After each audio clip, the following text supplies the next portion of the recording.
Hello, I'm Lorraine Gregory. I'm the author of Mould and the Poison Plot and the maker of Monsters.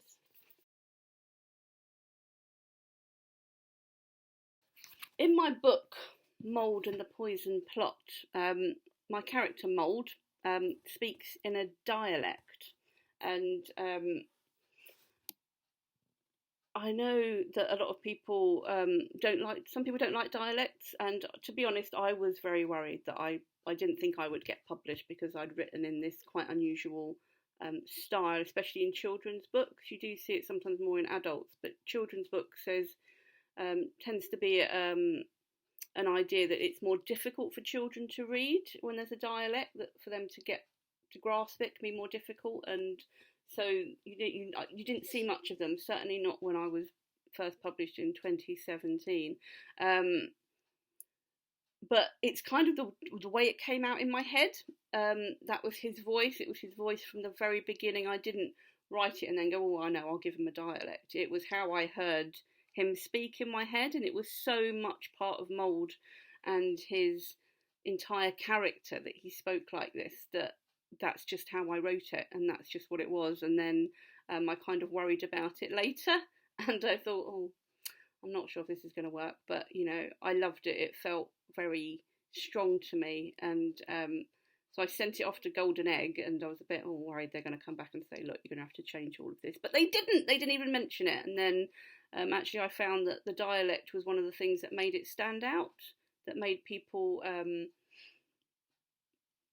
really fall in love with it, really fall in love with Mould. And so if anything, the dialect, I think, was a benefit for me. I did work really hard on it. I had to do a lot of editing, making sure that it all stood up, so it wasn't just a quick flashy, I'll do a dialect. I had to really understand it, so I spent a lot of time actually speaking his voice. So when I was writing, I would speak it. How would it sound? How would it work? What was the rhythm of the dialect?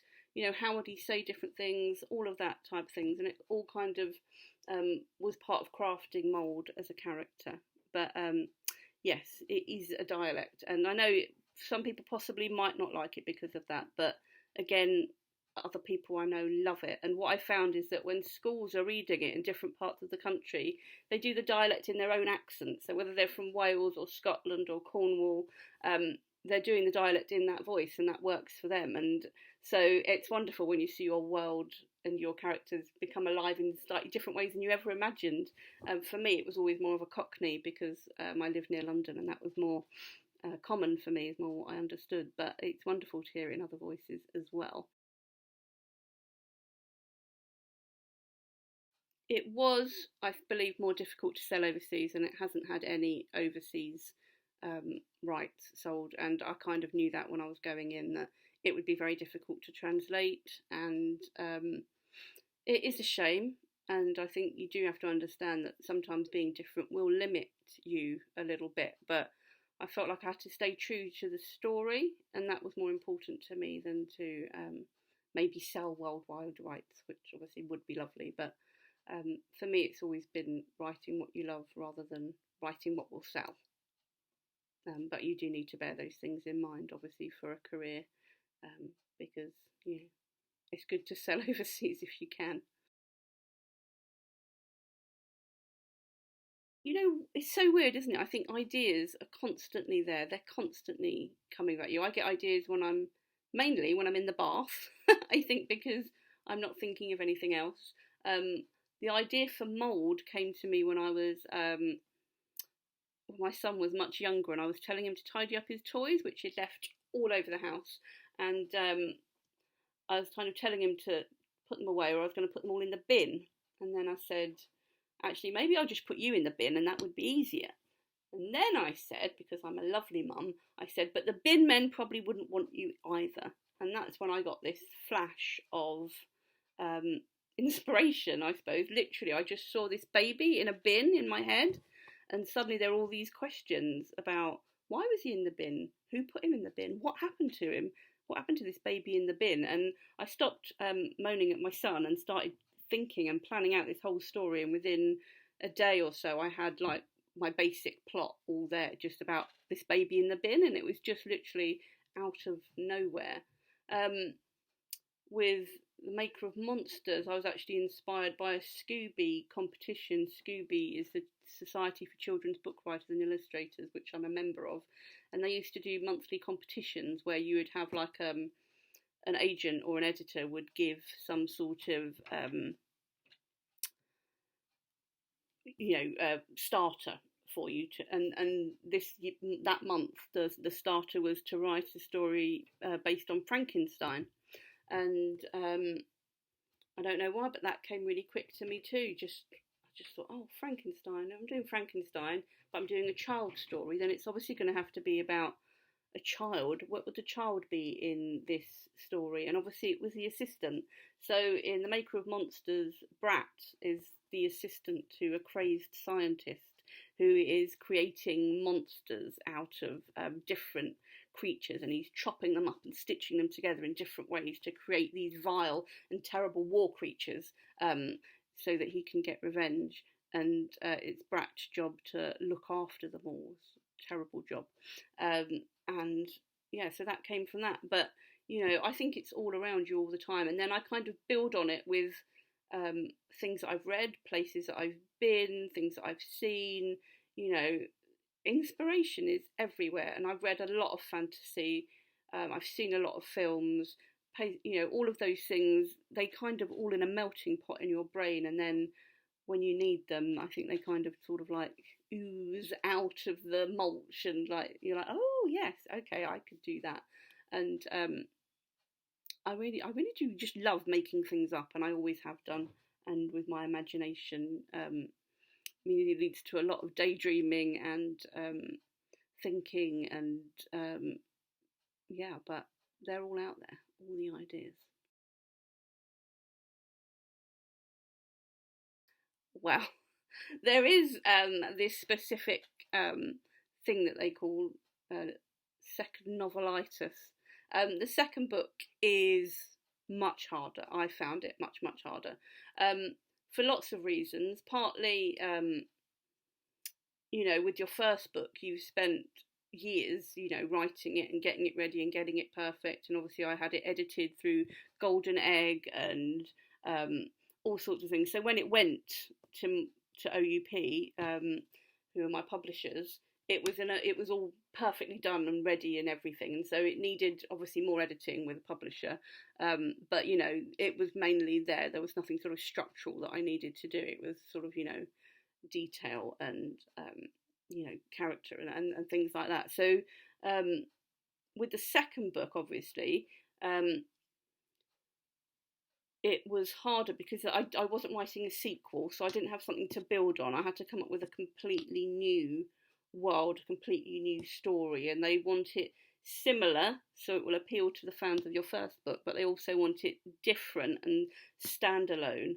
And it took me quite a long time until actually I sent them the idea for The Maker of Monsters, because, as I said, it was one of the first things that I'd written years and years ago, and I always loved the idea. And so I asked them if they thought that they might like this, and they did. But I had to write 3 or 4 versions before I came up with the right style for this new story that my editors were happy with.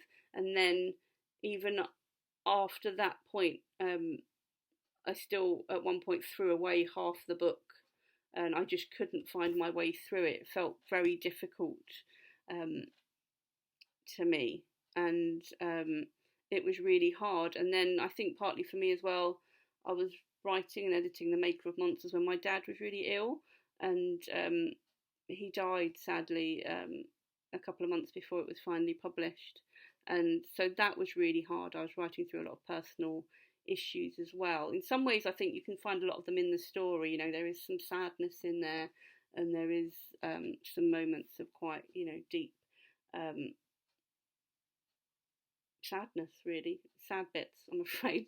Bits that made me cry, and bits that kind of I was working through in there. So, yes, second books aren't necessarily easy. Certainly wasn't for me. I'm yet to see what my third book will be like. But, you can do it. you just might need a lot of help. And I think that editors and people like that know how difficult it is and are there to sort of bolster you up in your confidence and, you know, and to steer you in the right direction. So yes, but be warned, second books are hard.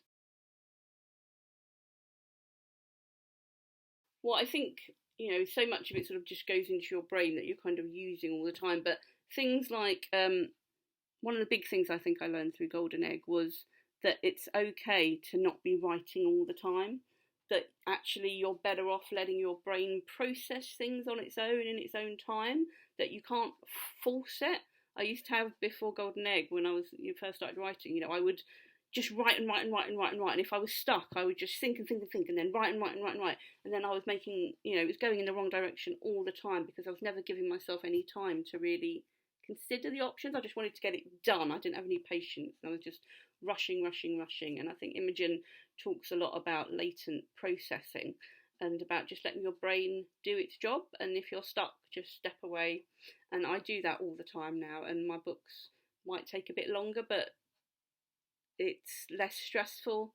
It works better. I'm coming up with ideas that properly fit rather than sort of an emergency, like, oh, that'll do for now.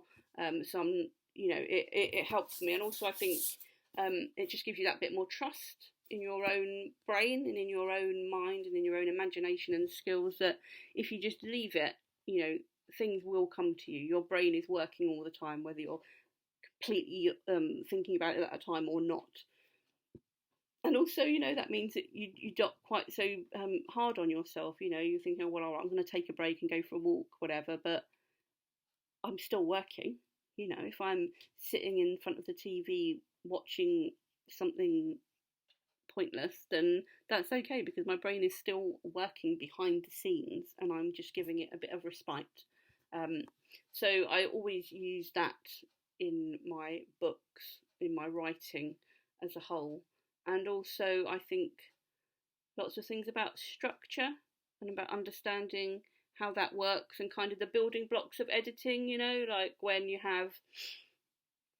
just have a framework and that you just need to keep adding to it all the time with all your different bits of editing. And also that writing is editing. I remember Imogen telling me this all the time. Writing is rewriting. It's not just you're going to put it down and it's going to be perfect. You just have to keep going back and changing it. Sometimes you're adding stuff, sometimes you're taking it away, sometimes you're putting a bit back in, sometimes you're, you know, there's so many parts of it. But, you know, I think understanding all of that has been really helpful to me. And I'm very grateful to all the lovely editors at Golden Egg Academy that I've worked with for all their support and advice and general loveliness.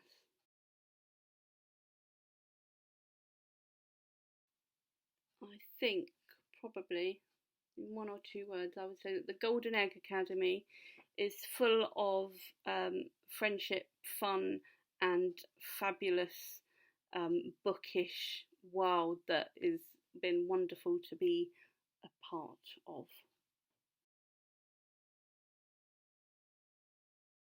Thank you very much, and as a reminder, Marker of Monsters and Mould and the Poison Plot are available now.